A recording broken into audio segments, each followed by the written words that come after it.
think that screaming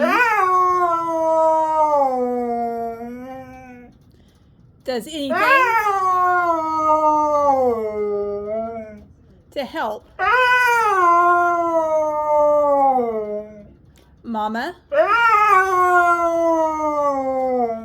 get ready faster? It doesn't. All it does is give Mom a headache. And if Mom gets a headache, that becomes a migraine. Then we don't get to do anything today.